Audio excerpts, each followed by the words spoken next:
Assalamualaikum warahmatullahi wabarakatuh. Halo Sobat Remila semua, balik lagi nih di channel Remila Story dalam segmen Freecast Remila Podcast.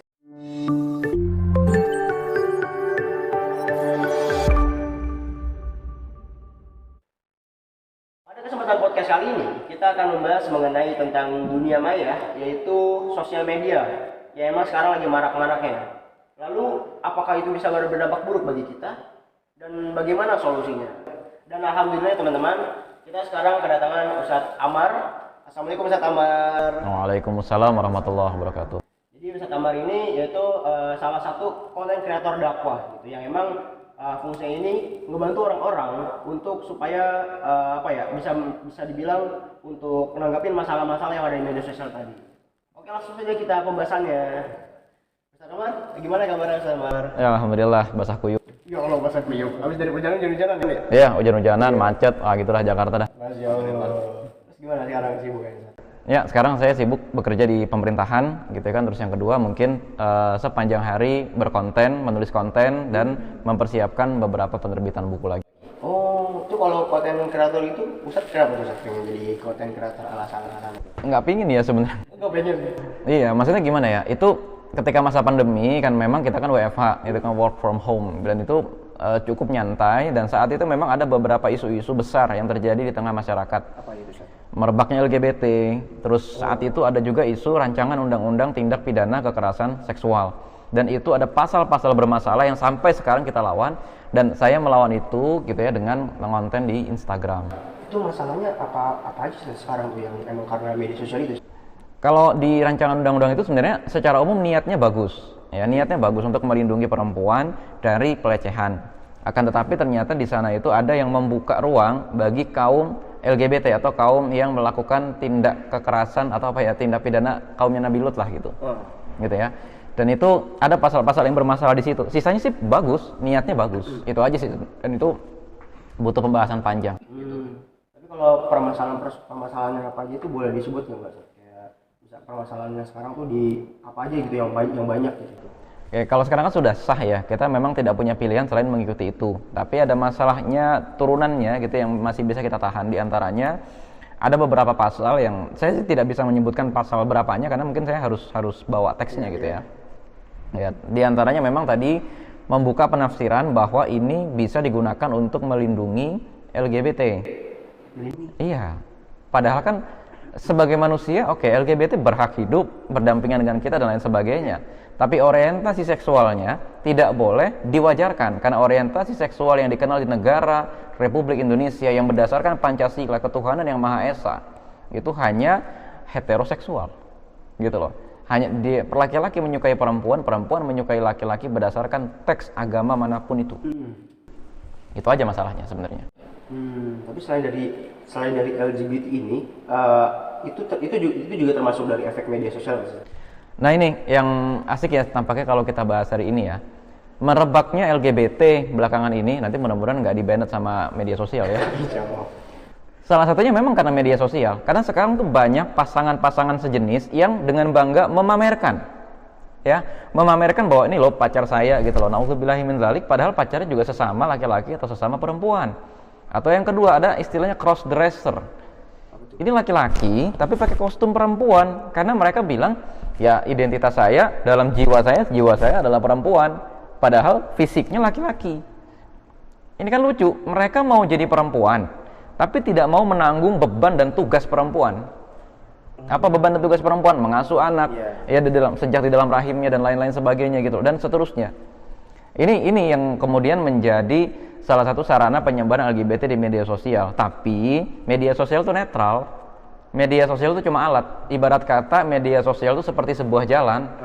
Orang baik dan orang jahat bisa jalan bareng di jalan itu, gitu loh. Maka sekarang tugas orang-orang baik untuk ikut memberikan pencerdasan di sana. Tapi ada hubungannya nggak sih sebenarnya dengan sifat-sifat orang yang emang melenceng ini dengan media sosial nih, Sat? Hubungannya itu? Pasti ada. Misalkan kayak LGBT tadi. Ini maksudnya hubungannya dengan LGBT di media sosial ini apa gitu? Kenapa mereka bisa masuk ke ranah situ? Pertama, mereka punya kepentingan. LGBT itu punya kepentingan. Mereka harus memberitahukan kepada publik gitu bahwa mereka ada dan jumlahnya seakan-akan banyak Agar apa? Agar publik pelan-pelan menerima LGBT bukan sebagai penyimpangan tapi sebagai kewajaran. Iya kan? Contoh, kita banyak melihat misalnya ada orang menggunakan satu tren tertentu. Contohnya ada orang menggunakan tren rambutnya diponi. Karena ribuan orang memposting dia menggunakan rambut poni, maka orang akan menganggap itulah tren 2022. Gitu kan? Nah, LGBT juga begitu. Yang mereka inginkan adalah mereka bikin akun sebanyak-banyaknya dan mereka memang real ada gitu ya. Saya tidak menjumpai mereka suka menggunakan akun palsu, enggak gitu ya. Tapi mereka memang akun real gitu loh. Cuman akunnya kecil-kecil gitu aja masalahnya. Dan mereka punya kepentingan itu. Mereka membuat publik seakan-akan menyadari bahwa LGBT itu banyak dan wajar. Gitu loh. Sehingga lama-kelamaan kita terbiasa. Lah ini yang salah. Kita yang menganggap itu sebagai penyimpangan yang berdasarkan agama Islam itu adalah penyimpangan, ya harus ngonten juga, tapi jangan dihina gitu kan, jangan dijelek-jelekan, gak usah, cukup katakan orientasi seksualnya menyimpang, selesai sampai di situ. Kalau itu kan lebih ke membahas ke konteks LGBT-nya nih. Yeah. Tapi kalau misalkan permasalahan lain kayak misalkan pelecehan anak atau pelecehan perempuan dan sebagainya, itu apakah termasuk dari efek dari media sosial juga, Seth? Jadi efek media sosial terhadap pelecehan anak gitu ya, atau efek media sosial terhadap maraknya konten-konten yang isinya tuh anak-anak gitu ya. Memang salah satunya ini tidak dimulai dari media sosial. Ini dimulai dari dunia di luar media sosial. Saya tidak menuduh, akan tetapi indikasinya datang dari maraknya tontonan-tontonan dari Jepang atau dari Korea yang membuat ada salah satu tokohnya itu, tokoh utamanya adalah anak-anak. Bahkan ada satu genre manga yang namanya loli. Oh iya. Mungkin teman-teman tahu ya, loli. Tahu. Kalau ini adalah film biasa yang tokohnya itu manusia, ini akan jadi pelecehan berat. Ini akan jadi pelecehan. Tapi entah mengapa, kalau ini dijadikan sebuah anime, orang-orang bisa menikmati. Dan ini sebenarnya kontennya sama gitu loh. Menjadikan anak-anak sebagai konten atau sebagai pusat dari ketertarikan seksual. Sebenarnya kan sama. Cuma gitu ya, kaitan dengan media sosial, hal-hal semacam ini kemudian diviralkan di media sosial. Anime-animenya dicuplik atau gambar-gambarnya dicuplik gitu ya, dipotong, kemudian diupload ke media sosial dan ini dianggap atau dibuat wajar. Gitu loh. Ini dibuat wajar seakan-akan ya anak-anak adalah objek apa dan lain sebagainya. Padahal itu ini yang menyebabkan banyaknya sekarang pelecehan kepada anak-anak. Berarti 90% kesalahan dalam diri seseorang ataupun perlakuan buruk seseorang itu efeknya dari media sosial juga. Nah, kalau persennya enggak gitu ya. Maksudnya kalau persentase tadi kita harus buktikan lagi secara penelitian. Tapi lagi-lagi saya katakan, media sosial itu cuma alat. Ya, sama seperti jalan raya gitu loh. Semua orang bisa lewat. Ya kan? Ya ibaratnya mungkin kalau TikTok itu kapal laut gitu kan, kalau Instagram itu adalah sepeda motor, kalau Facebook itu mobil dan ya gitu-gitu aja sebenarnya. Semua orang bisa naik, semua orang bisa lewat, semua orang bisa menggunakan itu. Tapi orang jenis apa yang menggunakan itu? Gitu aja masalahnya kan. Tapi kalau misalnya kita yang emang menggunakan media sosial juga gitu, ya kan kadang-kadang kita juga khilaf gitu ya kadang-kadang. Nah, apa sih yang harus kita lakuin saat ketika kita lagi di posisi itu supaya kita nggak kayak orang lain juga nih yang emang terkena mindsetnya bisa berubah dan sebagainya. Ini pertanyaan yang jawabannya cukup panjang sebenarnya ya. Pertama, prinsip dasarnya adalah jangan pernah hidup di media sosial. Baik kita itu konten kreator maupun kita yang menikmati konten, tetap menyadari bahwa kehidupan kita adanya di dunia nyata. Kita kerja, kita kuliah, kita belajar, kita ngapa-ngapain itu adanya di dunia nyata. Di dunia nyata nilai moral itu masih kepake. Di dunia nyata itu ketika kita ketemu orang yang secara usia lebih tua daripada kita harus hormat gitu kan. Kita harus bahasanya eye contact gitu loh. Kontak matanya bagaimana, busana yang kita pakai itu bagaimana. Cuma ketika kita ketemu mereka di media sosial, batas-batas moral itu jadi nggak ada. Kita bebas mengkritisi seorang ulama di kolom komentar gitu loh. Ya kan? Sehingga kalau kita mengkritisi seorang ulama seakan-akan kita sedang mengkritisi konsep keagamaan. Tapi kalau di dunia nyata kita kan nggak bisa mengkritisi semacam itu. Ya kan ada nilai moral, ada sopan santun dan lain-lain sebagainya. Maka tetaplah hidup di dunia nyata. Itu yang pertama. Yang kedua, masih di dunia nyata bergaullah, berkelompoklah dengan orang-orang yang punya standar kebaikan tertentu. Yang tentu standar kebaikannya itu Islam. Ya kan? terpuji gitu. Ke akhlak terpuji, tauhid dulu gitu kan, sebelum akhlak itu ada tauhid dulu. Gitu kan. Nah, ini teman-teman misalnya berkumpul di Remila, Remaja Masjid Al-Ikhlas. Ini ada teman-teman berkumpul di satu kelompok kebaikan. Seenggak-enggaknya kalau lagi rapat ya pakai jilbab gitu kan, menutup aurat. Seenggak-enggaknya ketika lagi rapat dimulai dengan basmalah gitu kan, ditutup dengan doa kafaratul majelis dan seterusnya. Tapi kalau di media sosial kan tidak. Ya, makanya kita harus punya basis dulu di dunia nyata. Gitu loh. Media sosial itu ibaratnya cuma semacam jendela gitu loh. Atau gini, media sosial itu kalau kita lagi naik mobil, ngebut, nah terus kita buka jendela, gitu loh. Apa aja tuh bisa datang dari jendela itu, apa aja bisa kita lihat, siapapun bisa kelihatan dari situ. Cuman kita jangan kehilangan basis dari mobil itu, gitu loh. Kita jangan ngeluarin tangan, gitu kan? Kita jangan ngeliatin terus, kita bisa kecelakaan di depan dan seterusnya. Gitu aja sebenarnya. Berarti ke dunia nyatanya itu ya? Iya, di dunia nyatanya gimana? Pada punya guru nggak di dunia nyata gitu loh. Jangan ngaji di media sosial, karena kalau di media sosial seorang ulama tidak akan flexing semua ilmunya gitu loh bahasanya.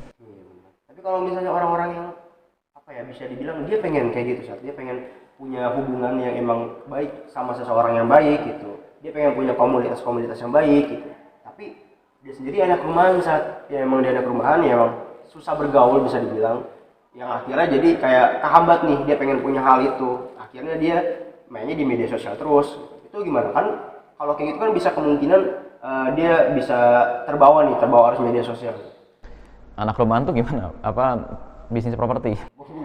Orangnya suka di rumah gitu ya, maksudnya nggak suka bersosialisasi. Nah, ya sebenarnya itu bukan manfaat ya, tapi tujuan utama media sosial itu, ya kan? Orang yang mungkin di rumah aja dia mengingat, oh dulu saya punya sahabat saya itu dulunya aktif di kuliah, pas kuliah tuh di sini, sekolahnya di sini. Saya terakhir ketemu dia 2 tahun lalu. Saya cari melalui media sosial, namanya siapa, ketemu. Oh itu tujuan asli media sosial kan? Menghubungkan kembali orang-orang yang Iya, menghubungkan kembali orang-orang yang jauh gitu loh. Nah, begitu juga rasanya yang dimanfaatkan oleh orang-orang yang sukanya di rumah, introvert gitu ya, misalnya pendiam dan lain sebagainya. Mereka bisa ikut kegiatan galang dana hanya dengan repost gitu kan. Mereka bisa ikut kegiatan atau bahkan mereka bisa ikut webinar gitu kan tanpa keluar dari rumahnya, ya kan? Mereka ikut webinar gitu kan, terus dari webinar itu kemudian dikelompokkan menjadi kelompok untuk berbuat kebaikan dan lain-lain sebagainya. Itu manfaatnya. Bahkan mereka bisa ikut menggalang dana, ya kan, tanpa harus keluar rumah. Mereka bisa ngepost sesuatu yang bermanfaat gitu kan, misalnya mereka ngepost bagian-bagian buku yang itu memorable banget buat mereka dan dibagikan ke orang-orang. Itu manfaat utama media sosial, dan memang buat orang-orang yang introvert itu benar-benar bermanfaat. Penjagaannya sama nggak sih dengan orang yang yang aktif di dunia luarnya itu? Kan kalau introvert itu kan lebih aktif di media sosial gitu. Kalau orang luar yang di dunia luar itu kan dia penjagaannya tahu nih bahwa ya sosial media itu hanya sekadar dunia maya, dunia realitanya ya dunia kita sendiri gitu. Penjagaannya sekuat sama kayak dunia luar gak sih? Sama. Pada dasarnya semua orang Islam itu harus berguru. Pada dasarnya begitu. Semuanya. Dari mana kita mengetahui tauhid, dari mana kita mengetahui akhlak yang baik, dari mana kita mengetahui sirah Nabi kalau nggak kita tanya kepada ulama. Ya, cuma media sosial akhirnya kan mendekatkan kita kepada ulama-ulama itu. Nanti ulama itu ngasih jadwal kajian, nanti ulama itu ngasih, nih podcast saya silakan simak. Kadang-kadang mereka buka Q&A dan lain-lain sebagainya. Itu manfaatkan itu semua. Itu sebenarnya yang bisa digunakan oleh orang-orang yang mungkin kepribadiannya lebih tertutup gitu kan dan lain sebagainya, sehingga mereka tidak bisa menjadi leader atau mereka tidak yang terlalu aktif di masyarakat. Itu sebenarnya. Berarti memang benar harus berguru semua ya. Iya. Untuk penjagaan pribadi dia sendiri. Iya, untuk penjagaan pribadi dia. Terserah mau kemana aja terserah. Di semua orang ya mungkin kalau bagi kita gitu ya, kita bisa memilah nih mana yang benar, mana yang baik, mana yang benar, mana yang buruk gitu ya. Bahkan dalam media sosial, konten ini buruk dilaporkan atau diblok gitu ya, konten ini baik dituliskan. Cuman kadang ada beberapa momen di mana kita lagi istirahat, ya kadang lagi media sosial gitu, scroll TikTok, dan terkadang ada beberapa hal konten yang ternyata kita kepo dengan hal itu, yang sebenarnya nggak ada manfaatnya. Apakah itu juga bisa ngerubah mindset kita saat? Dengan walaupun niat kita cuma sekedar hiburan aja. Kadang bisa. Contoh, saya belakangan ini menyoroti ada orang-orang yang nge-challenge malaikat maut gitu katanya kan. bawa kamera itu kan terus ke depan truk yang lagi jalan gitu kan. Itu kan sebenarnya dari mana sih gitu loh? Ya dari situ gitu kan. Dari dia ngelihat media sosial di waktu isengnya, terus dia ngelihat nih, wah rame nih. Atau yang kedua gitu kan Rasulullah Shallallahu Alaihi Wasallam itu bersabda, min husnil islamil mar'i tarkuhu ma la ya'nihi. Ya kan, di antara kebaikan seorang muslim atau di antara kebaikan hati seorang Islam itu dia meninggalkan apa yang tidak bermanfaat. Sedangkan sekarang di media sosial, baik itu YouTube, TikTok, Instagram dan lain sebagainya, kadang-kadang kita ngelihat video-video lawak yang lawakannya itu, mohon maaf, itu membuka aib orang dan lain-lain. Misalnya orang kepleset gitu kan, atau orang auratnya kebuka, kita ketawa. Atau hal-hal unfaedah gitu, tutorial makan angin gitu kan. Iya, tutorial apa-apa yang itu tidak menambah ilmu kita, tidak menghilangkan kesedihan kita dan lain-lain. Ketawa aja gitu loh, dan ketawa itu pun sementara aja. Itu yang saya rasa sebenarnya ya negatif.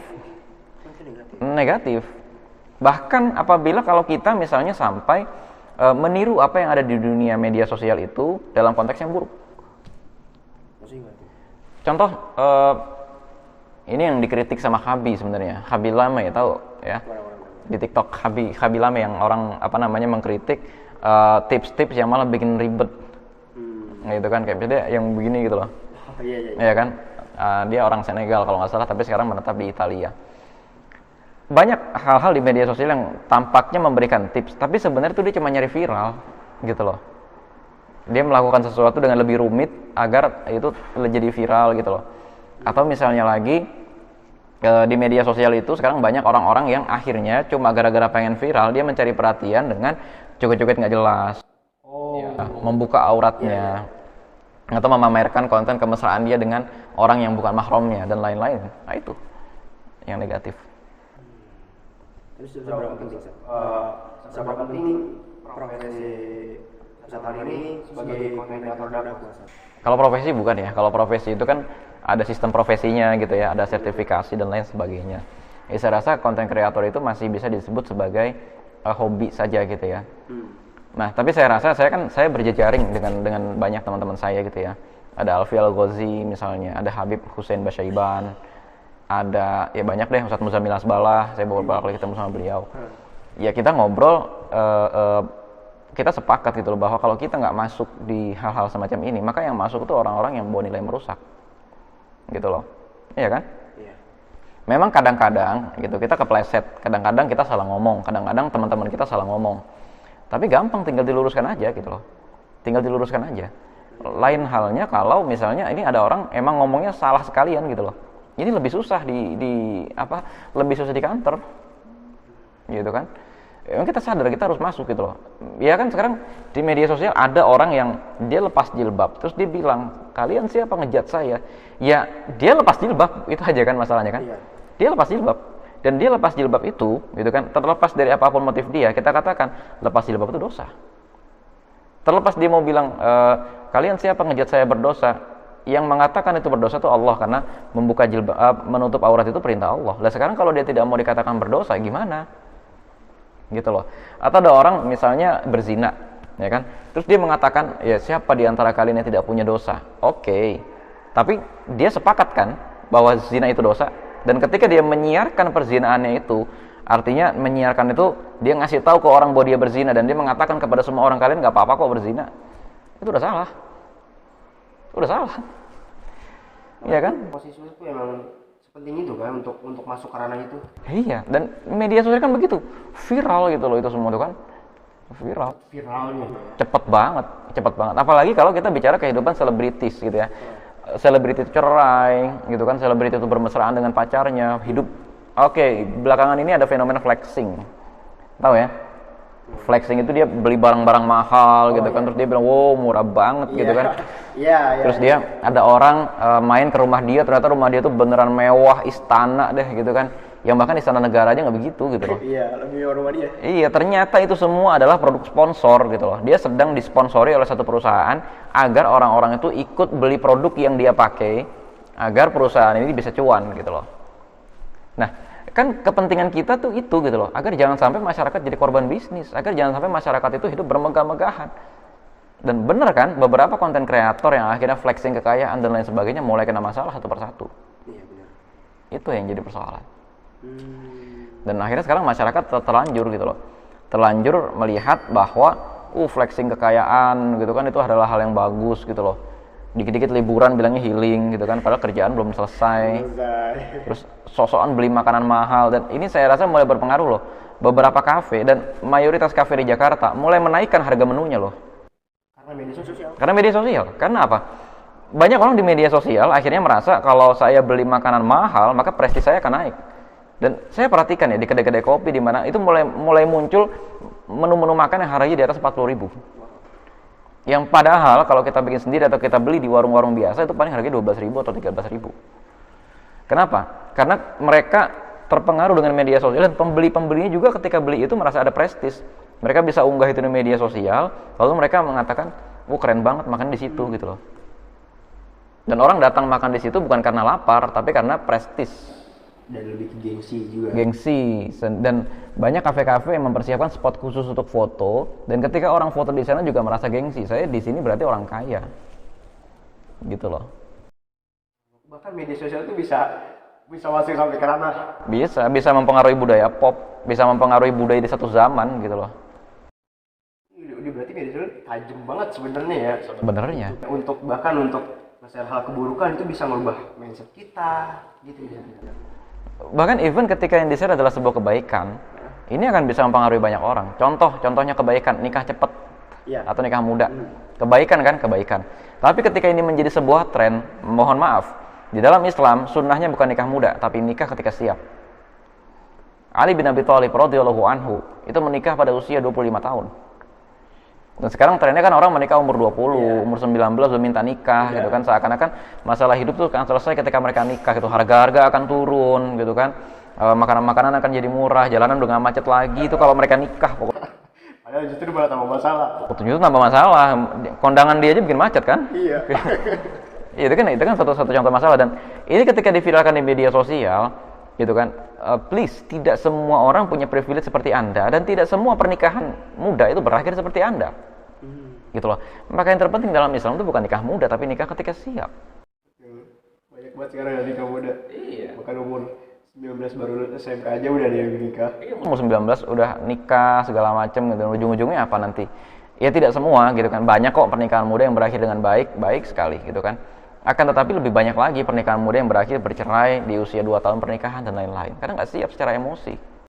Karena butuh kedewasaan juga ya sebenarnya. Iya dong, butuh kedewasaan. Berarti posisi kita ini emang ya penting banget sebenarnya untuk mengedukasi nih para teman-teman nih gitu. Gimana caranya supaya aneh nih sebagai yang bisa bilang pemuda lah gitu. Bisa kayak Ustadz juga nih, bisa ngasih kebaikan. Karena kan yang kalau kita lihat tadi dari Ustadz bicarakan kan banyak banget sebenarnya masalah. Banyak banget sebenarnya masalah di negara kita ini ataupun di dunia ini yang sebenarnya efeknya karena media sosial. Nah, ini gimana sih Sat, supaya kita bisa ngebantu mereka nih? Karena kan kalau misalnya kita lihat nih negara Indonesia ini kan banyak banget orangnya, bahkan ada jutaan gitu. Aneh ngebayangin kalau misalkan satu Indonesia itu ngebuat konten-konten hal-hal positif, bahkan mungkin Indonesia sendiri itu bakal jadi lebih maju sebenarnya. Itu gimana Sat, supaya kita nih yang sebagai anak muda ini bisa kayak Ustadz gitu, bisa nyebarin hal positif? Pertama gini ya, saya nggak tepat kalau dipanggil sebagai Ustadz ya gitu, panggil aja Bang gitu ya. Soalnya saya khawatir nanti kalau saya berbuat salah, title Ustadznya itu sendiri yang akan rusak gitu ya. Oke Bang. Gitu ya, lebih enak begitu. Terus yang kedua, ini nih setiap generasi itu punya problemnya sendiri-sendiri dan punya cara penyelesaian masalah sendiri-sendiri. Di generasi saya mungkin TikTok udah nggak terlalu besar, tapi di generasi teman-teman nih TikTok itu gede banget sekarang, gitu kan. Di generasi saya YouTube itu belum termonetisasi. Tapi di tahun-tahun sekarang nih, terutama pada saat pandemi, YouTube termonetisasi. Dan itu tantangan teman-teman sekalian gimana? Yang kedua, kalaupun kita mau konten, apapun konten kita, pastikan kita tetap punya guru, yang mana guru itu nanti akan menjamin pola pikir kita tetap lurus, tetap sesuai dengan syariat Islam, dan kita tetap punya ikatan untuk tetap belajar ilmu-ilmu keislaman. Apakah itu bentuknya majelis taklim, teman-teman datang ke kajian-kajian Habib gitu ya, sekitar sini, atau kajian Kiai di sekitar Cipete sini, terserah. Atau teman-teman sengaja undang guru untuk ngajar di Masjid Al-Ikhlas, terserah. Atau teman-teman misalnya punya siapa alumni yang misalnya belajar syariah dari UIN, dari Al-Hikmah, dari Lipia dan lain sebagainya, terserah. Yang penting tetap punya guru, yang mana nanti guru itulah yang akan membimbing kita kontennya apa, batasannya apa dan lain-lain. Banyak konten kreator yang saya lihat ketika dia ngonten karena nggak punya guru, dia terjebak dengan kontennya sendiri. Dia jadi jilbabnya lebar, jadi pendek lama-lama jilbabnya, gitu loh. Yang Islam misalnya, yang Islam dari menyampaikan agama perlu adab, ya perlu adab. Boleh nggak menyampaikan agama dengan bercanda, lawak? Boleh. Tapi kalau jadi kebanyakan lawaknya, saya khawatir agamanya malah akan jadi bahan tertawaan. Ini terjadi pada sebagian konten kreator. Orang nanya sama dia, niatnya sudah bukan lagi mencari kebenaran, tapi mengolok-olok agama. Karena nyari vibes ketawanya itu sebenarnya. Nyari vibes ketawanya itu nggak bener juga gitu kan. Nah, itu yang pertama gitu ya. Terus yang kedua, teman-teman sekalian, setelah teman-teman punya guru, tahu batasan, tahu adab, kalau bisa berjamaah, bikin tim. Karena apa? Kalau enggak, nanti teman-teman bisa terjebak untuk bikin yang penting viral, tapi nggak ada persiapan. Nah, terus yang ketiga, tolong niatnya jangan cari terkenal, jangan cari uang. Karena keterkenalan dan kekayaan itu adalah sebuah fitnah. Ketika nanti misalnya ente udah bikin konten, terus viral, ratusan ribu orang udah ngeliat, ratusan ribu orang udah nge-like. Tapi terus kita jadi takut kehilangan follower gitu loh. Takut kehilangan follower, kita mencintai manusia. Akhirnya apa? Kita ngasih konten yang bagus-bagus aja. Contoh, ini saya alami ketika saya membuat konten tentang pernikahan. Saya bisa bikin konten yang nyenengin perempuan. Konten yang nyenengin perempuan tuh apa? Yang nyalain laki-laki. Selesai. Saya cukup bikin konten seperti itu kan. Laki-laki tuh kalau bisa harus begini-begini. Wow, itu ratusan ribu perempuan akan nge-like. Pasti. Akan follow, komen banyak. Tapi itu tidak benar. Itu tidak benar. Laki-laki dan perempuan itu setara dalam Islam. Laki-laki punya porsinya sendiri, perempuan punya porsinya sendiri sesuai dengan fitrah. Iya kan?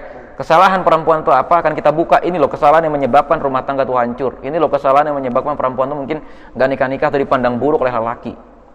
Dan itu pasti perempuan dengan nurani, bukan nurani ya, dengan sensitivitasnya.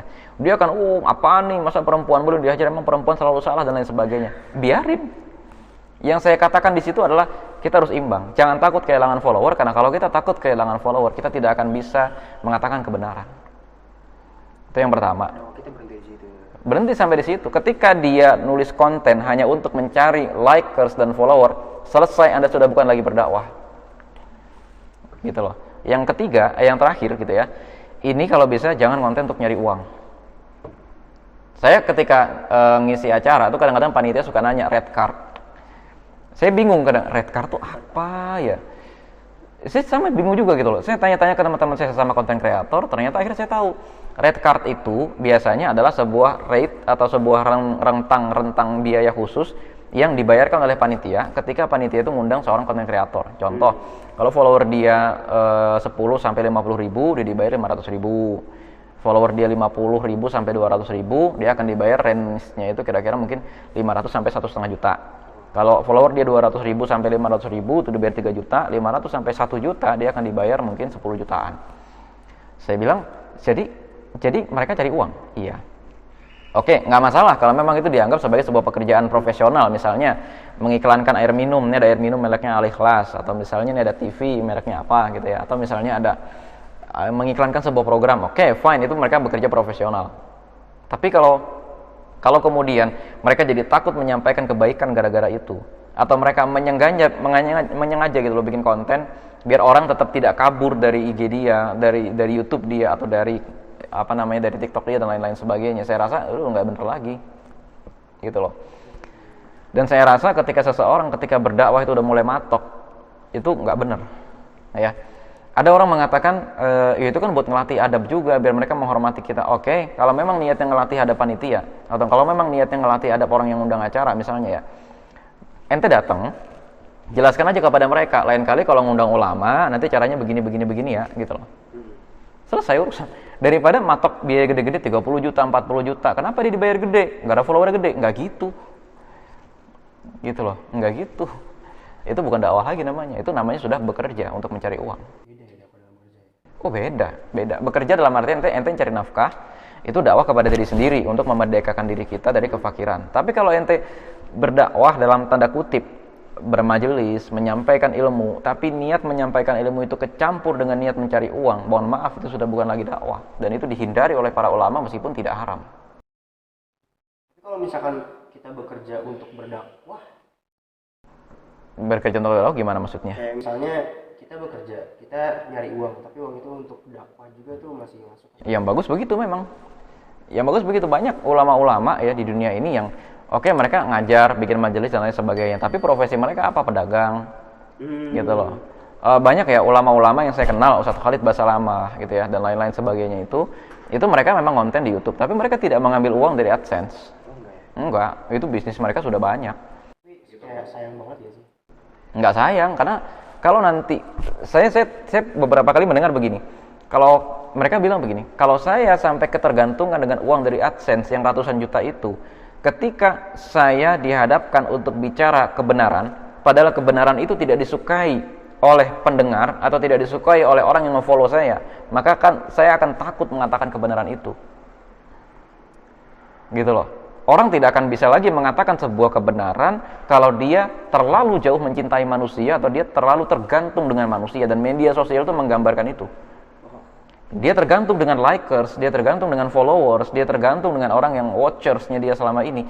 Maka ketika dia ingin mengatakan satu kebenaran yang tidak disukai oleh penontonnya, dia akan bungkam. Dia nggak bisa ngomong apa-apa. Gitu loh. Yang di YouTube tadi, sebenarnya mikir gini, mungkin itu bisa dimasukin sama halnya kayak tadi bekerja untuk berdakwah. Kayak misalnya kita bekerja untuk galang dana misalnya, untuk bencana dan sebagainya, atau mungkin acara-acara dakwah. Dan kebetulan kita bikin konten YouTube nih. Konten YouTube-nya ini tentang dakwah juga gitu. Dan ternyata kita di sini ada kesempatan untuk mendapatkan AdSense misalnya. Nah, fungsi uang AdSense ini untuk dakwah lagi gitu. Itu boleh kan sebenarnya? Itu boleh-boleh aja. Ya boleh-boleh, makanya saya bilang tadi tidak haram. Dan yang tahu batasannya ketika kapan kita mulai kepengaruh dengan itu ya kita sendiri yang tahu. Kan yang bisa mengendalikan konten itu kita. Yang bisa memilih kita jawab pertanyaan yang mana kita. Kita yang bisa milih kita tuh mau menyampaikan dengan cara apa tuh kita. AdSense ya boleh-boleh aja, meskipun ada sebagian orang mengatakan kalau AdSense dari iklan bir segala macam ya haram gitu kan. Ya tapi lagi-lagi gitu loh, kita sendiri yang tahu batasan. Kita ini mulai takut kehilangan follower atau enggak sih? Gitu loh. Contoh kita selama ini berdakwah dengan mengatakan begini. Satu ketika ternyata kita menyadari follower kita ini kebanyakan nggak pakai jilbab. Sehingga ketika ada orang nanya, hukumnya pakai jilbab tuh gimana dan hukumnya tidak menggunakan jilbab tuh gimana? Kita tidak bisa menjawab dengan jelas gara-gara apa? Takut kehilangan follower. Itu berarti kita sudah tidak bisa menyampaikan kebenaran. Batasannya itu dari niat kita juga sebenarnya. Iya, dan niat itu yang tahu cuma kita dan Allah. Tapi perlu nggak kita bikin konten-konten tapi sesuai mengikuti perkembangan zamannya? Harus Banget. Harus. Banyak orang salah kaprah ya. Salah kaprahnya itu kayaknya agama harus disampaikan dengan panjang, jelimet, pegel gitu ya. Tahu nggak, ada dua orang ulama itu nulis dua kitab yang bagus banget. Pertama Imam Nawawi rahimahullah. Imam Nawawi itu nulis kitab namanya Nashaihul Ibad. Ya. Nashaihul Ibad itu kitab-kitab yang isinya nasihat, tapi dihimpun nasihat yang terdiri atas 2 kalimat, nasihat yang terdiri atas 3 kalimat, terus sampai nasihat yang terdiri atas 8 kalimat. Jadi 2 hal yang menyebabkan hati seorang mukmin mati, 2 hal yang menyebabkan begini-begini. Udah singkat. Dan itu kalau kita posting di Instagram, di Twitter bahkan relevan banget. Di zaman Imam Nawawi belum ada Twitter, tapi beliau sudah membuat kumpulan nasihat yang isinya pas dengan space Twitter dalam kitab Nashaihul Ibad. Wah, itu keren banget sih. Dan ada satu lagi Imam Ibnul Qayyim Al-Jauziyah rahimahullah. Beliau sudah menulis yang panjangnya itu pas dengan caption Instagram, atau pas untuk di-share di Facebook, atau pas juga untuk dijadikan konten-konten video. Judul kitabnya Fawaidul Fawaid. Itu campur, jadi isinya pembahasan itu semua hal ilmu agama ada di sana. Namanya juga Fawaidul Fawaid gitu ya, jamak gitu kan, kumpulan. Dan itu babnya pendek-pendek, 1 halaman, 1,5 halaman, paling banter 2 halaman itu udah tebel banget gitu ya. Gitu, enak banget. Dan itu kalimat-kalimatnya Ibnul Qayyim tuh enak untuk dikutip, dicuplik gitu loh. Enak banget. Nah, biasanya kalau di sosial media itu ada yang kayak quotes-quotes gitu. Ya, ada quotes-quotes, gitu dah. Imam Al-Ghazali rahimahullah misalnya, dia bikin kitab, ada 2 yang kitab yang bagus. Pertama Adab Fiddin gitu ya, terus yang kedua kitab Kimia atau Sa'adah. Gitu, Kimia Kebahagiaan. Wah, keren banget itu kan judulnya kan. Dia tuh enak banget kalau kita cuplik. Dan kitab Adab Fiddin itu paling tebalnya cuma separagraf, 2 paragraf. Ya ada sih yang 5 paragraf, 10 paragraf, tapi nggak banyak dan tipis kitabnya. Jadi kata siapa menyampaikan agama harus panjang-panjang dan tebel-tebel gitu loh. Memang kita harus ngikutin zaman lah. Dan di masa Rasulullah kan nggak ada sekolah. Ya kan, nggak ada sekolah. Tapi kemudian di zaman para khulafaur rasyidin dan para khalifah, sekolah disempurnakan, ada kurikulum gitu kan. Nah, sekarang ketika adanya tuh pakai kamera dan lain-lain sebagainya, ya sudah, sampaikan itu kepada publik dengan perantaraan media sosial sehingga publik bisa mengerti setidak-tidaknya dasar-dasar Islam. Tapi ada batasnya. Tidak usah menyampaikan urusan-urusan fikih yang perbedaannya itu membuat orang awam jadi berantem. Ya, contoh hukumnya bercadar, ya nggak usah juga dibahas di media sosial gitu loh. Atau misalnya lagi sholat, misalnya takbiratul ihram itu di kuping di sini, atau kita tangannya itu begini atau gimana, itu nggak usah dibahas di media sosial gitu loh. Atau misalnya kayak kemarin tuh perbedaan antara Idul Adha tanggal berapa sih sebenarnya, udah nggak usah dibahas di media sosial gitu, pilih aja salah satu, itu batasannya. Gimana kalau misalnya, kalau itu kan mengenai tentang konteks kontennya gitu ya. Kalau misalkan dalam media kontennya nih, entah atau foto atau cerpen atau gimana tuh, sekarang sebenarnya anak-anak muda ini lebih suka konten kayak mana sih Sat? Sebenarnya untuk kita masuk ke dakwaannya itu.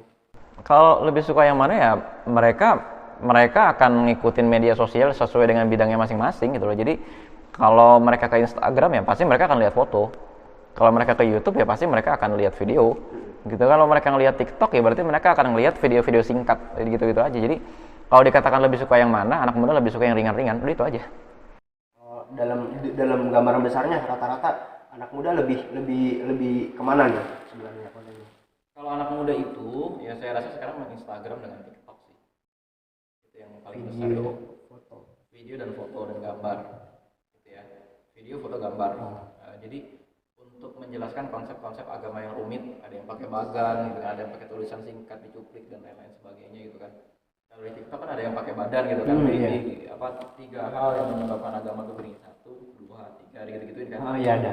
Nah gitu kan, ya itu aja sih paling yang sebenarnya anak muda tuh suka gitu loh. Dan yang disampaikan kan nggak coba deh kayak sholat Jumat yang disampaikan panjang banget gitu kan. Nah kalau di TikTok itu yang disampaikan ya singkat aja, satu bahasan, satu kalimat dijelaskan dengan 3 kalimat, udah cukup sampai di situ. Nggak perlu panjang-panjang. Tapi kalau misalnya kayak gitu bukannya jadi justru salah pemahaman atau salah persepsi karena nggak ada penjelasan detailnya itu. Maka perlu guru. Oh. Nah perlu guru dan kita berikan penjelasan. Misalnya ada ulama yang ngomong begini, celakalah bagi orang yang ada dalam kumpulan orang soleh tapi dia tidak seperti orang-orang soleh itu.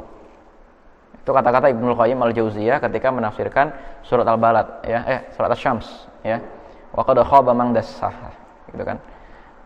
Ini kalau orang awam menafsirkan dengan keliru bisa mengartikan berarti kita jangan gabung sama orang soleh kalau kitanya belum soleh. Nggak gitu maksudnya.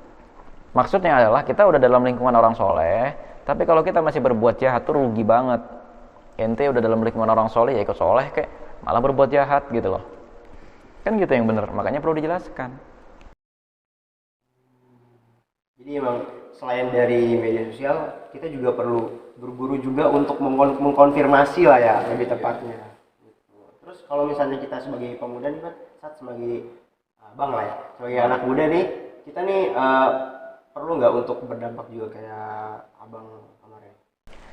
Ya jangan kayak saya lah gitu ya. Saya belum melakukan apa-apa yang signifikan gitu loh. Teman-teman pasti punya tantangannya sendiri. Dan mulailah dari pergerakan di dunia nyata, jangan di dunia maya. Ya, dunia nyata itulah nanti akan menjadi basis. Follower pertama kita dapatkan dari orang-orang yang setuju dengan ide kita yang kita lakukan di dunia nyata, bukan dari dunia maya. Ada orang, saya udah bikin konten di Instagram tapi kok nggak banyak yang nge-like. Saya udah bikin konten di TikTok tapi kok nggak banyak yang nonton. Anda punya basis atau tidak di dunia nyata? Harus. Remila ini misalnya kan, remaja Masjid Al-Ikhlas dan lain sebagainya. Mereka inilah orang yang pertama kali akan nge-share, orang pertama kali akan nge-like, dan mereka yang melihat akhlak kita, mereka lah yang akan menjadi tukang share setia kita gitu loh. Sebelum orang di dunia maya itu sepakat dengan ide kita, kita buat orang di dunia nyata yang ada paling dekat dengan kita, teman-teman seorganisasi kita, keluarga kita, kakak adik kita, sepakat dulu dengan kita. Sepakat untuk misalnya rame ini gitu. Bukan itu aja, tapi sepakat dengan apa yang kita kontenin gitu loh. Kita konten tentang misalnya gini, yuk kita konten tentang kebaikan, sholat malam dan lain sebagainya. Tapi orang-orang terdekat kita ngelihat nggak bahwa kita begitu orangnya? Orang-orang terdekat kita ngelihat nggak bahwa kita akhlaknya memang sebaik itu sehingga kita layak di-share?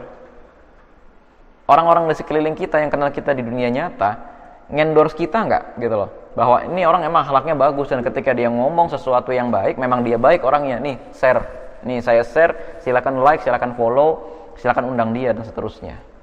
Gitu loh. Branding sih ya. Iya, branding di dunia nyata dulu gitu loh. Ente harus punya pijakan dulu di dunia nyata. Karena orang-orang yang kenal di dunia nyata kita lah yang akan menjadi kolam pertama kita. Jangan dibalik. Kita terkenal dulu, baru bikin movement, kebalik itu. Oh, jadi sekarang banyak yang kayak gitu sih. Iya.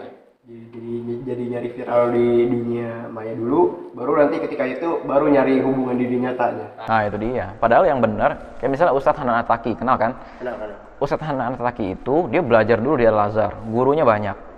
Pulang ke sini dia ngisi di majelis banyak, di geng motor, di mana dan lain-lain. Sampai akhirnya murid-muridnya bikinin dia platform di media sosial gitu. Di makeover penampilan, dari tadinya pakai jubah, dia pakai kupluk, pakai kemeja, apa dan lain-lain sebagainya. Baru dia terkenal. Nggak dibalik, dia terkenal dulu, baru ngaji di majelis, nggak itu, kebalik itu. Itu lebih ke salah satu trik ataupun tips gimana cara kita dakwah kita tuh bisa melebar luas lah ya. Ya itu dia. Ya, mungkin podcast kali ini waktunya tinggal sedikit nih Sat ya. Iya. Jadi karena ada beberapa batasan waktu lah gitu.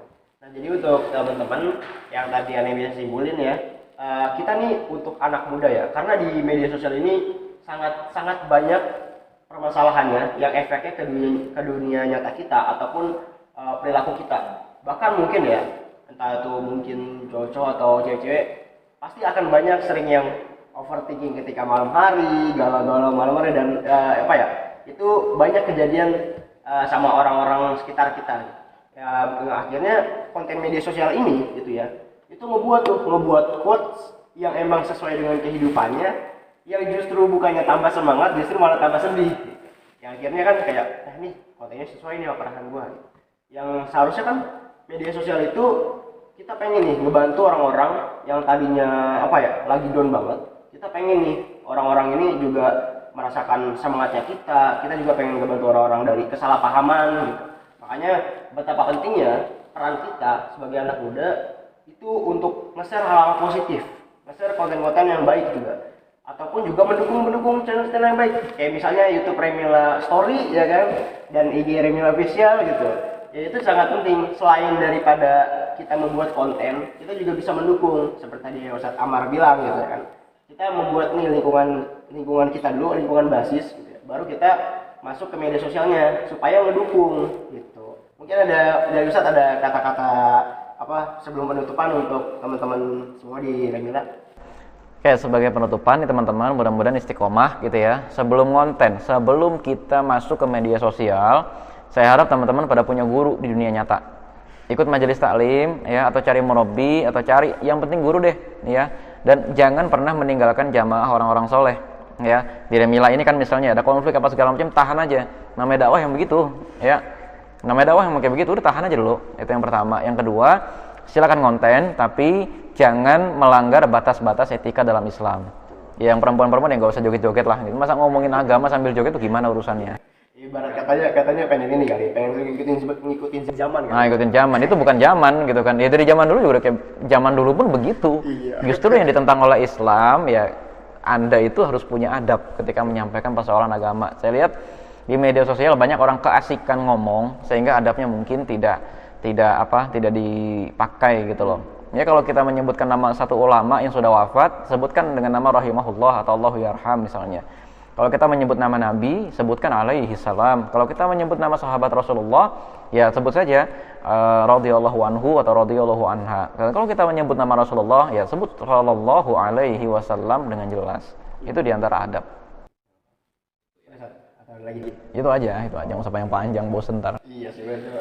Tuh teman-teman ingat, sebelum kita masuk ke ranah dakwah di media sosial, kita pengen ngebantu orang-orang dari yang apa ya bisa bilang kesusahan ini, kita juga wajib nih punya guru. Karena kalau misalnya kita konten atau men-share media apa dakwah-dakwah gitu, atau kita punya sesuatu hal yang ingin kita share gitu, hal baik, kalau misalnya kita nggak punya guru, kita akan tersesat sendirinya. Sama halnya kan kalau misalnya kita belajar agama, kita nggak bisa sendiri.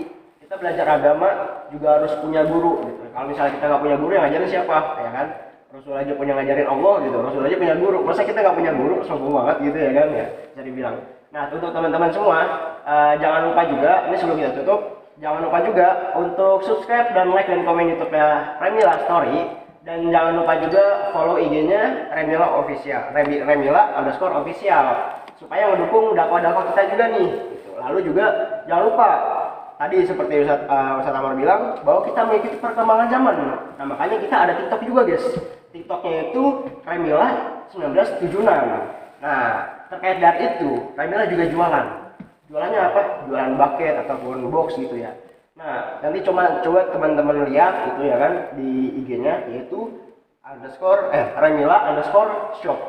Jangan lupa ya mampir di sana. Untuk Ustadz Amar, terima kasih udah hadir ya. Mungkin tadi ada kesibukan ya. Sampai hujan-hujanan, Masya Allah. Ya, Jakarta nggak? Kalau nggak gitu nggak asik. Oh, ya, bukan Jakarta itu namanya ya. Untuk teman-teman, mungkin podcast kali ini segitu saja. Kurang lebihnya mohon maaf. Wassalamualaikum warahmatullahi wabarakatuh.